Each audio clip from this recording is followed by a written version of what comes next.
Halo semuanya, pernah nggak sih kamu mikir aplikasi bank yang ada di HP itu sebenarnya apaan sih?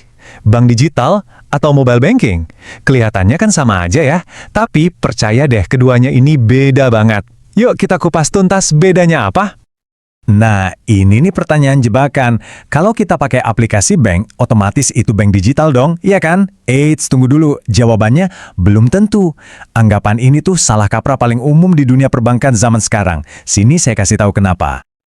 Oke, kita mulai dari yang paling fundamental dulu. Keduanya emang sama-sama ada di layar ponsel kita, tapi asal-usulnya, wah, beda total. Anggap aja yang satu itu sebuah revolusi, sementara yang satunya lagi cuma evolusi.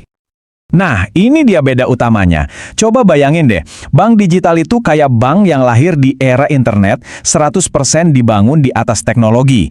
Sementara mobile banking, itu ibaratnya cuma remote control canggih buat ngakses rekening kita di bank konvensional, yang gedungnya mungkin udah berdiri dari zaman dulu.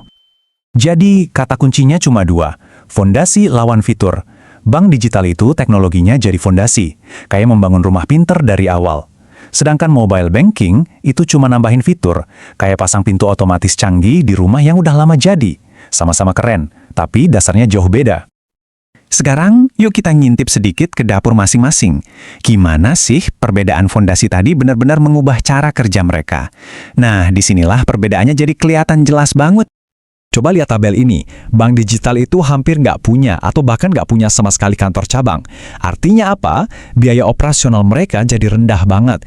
Nah, keuntungan ini biasanya langsung dikasih ke kita, para nasabah, dalam bentuk bebas biaya admin. Sementara mobile banking, dia masih harus nanggung biaya operasional ratusan cabang fisik milik bank induknya.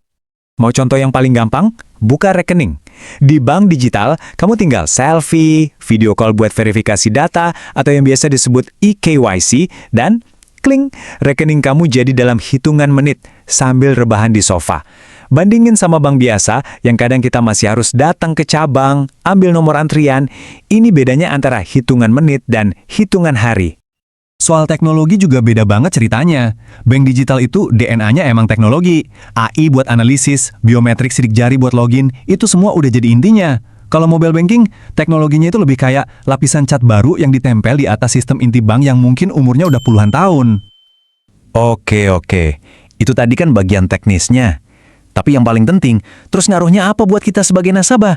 Gimana rasanya pakai keduanya di kehidupan sehari-hari? Pengalaman pakai bank digital itu serba instan, serba mulus, semuanya nyambung. Butuh kartu buat belanja online, kamu bisa dapat kartu virtual saat itu juga.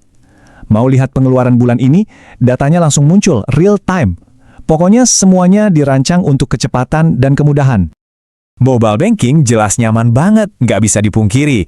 Transfer uang sambil ngopi, bayar tagihan dari kasur, itu semua bisa. Tapi kita tuh nggak benar-benar bebas. Kalau ada urusan yang lebih rumit, misalnya ada masalah sama akun atau mau ngajuin pinjaman, ujung-ujungnya kita tetap harus pulang ke kantor cabang. Jadi mendingan pilih yang mana dong?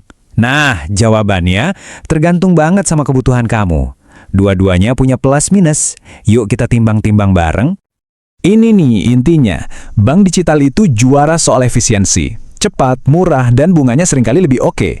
Kelemahannya, yaitu nggak ada tempat kalau kamu mengogol tatap muka. Sebaliknya, mobile banking ngasih kita rasa aman karena ada bank besar di belakangnya dan ada cabang fisiknya. Tapi yaitu, kita harus rela sedikit lebih lambat dan kadang bayar biaya lebih. Oke, setelah kita banding-bandingin semua tadi, mari kita tarik kesimpulan utamanya dalam satu kalimat sakti yang merangkum semuanya. Kalau cuma boleh ingat satu hal dari penjelasan ini, ingat ini aja. Semua bank digital pasti punya mobile banking. Tapi, nggak semua mobile banking itu berarti bank digital. Artinya, bank digital itu pasti punya aplikasi. Tapi, punya aplikasi nggak otomatis mengubah bank konvensional jadi bank digital seutuhnya. Jadi, sekarang coba deh, ambil HP kamu dan buka aplikasi bank kamu. Coba tanya ke diri sendiri, aplikasi ini tuh cuma sekedar fitur tambahan yang praktis, atau ini beneran sebuah fondasi perbankan yang baru? Sekarang kamu udah tahu jawabannya. Gimana? Udah lebih jelas kan? Terima kasih banyak ya sudah menyimak.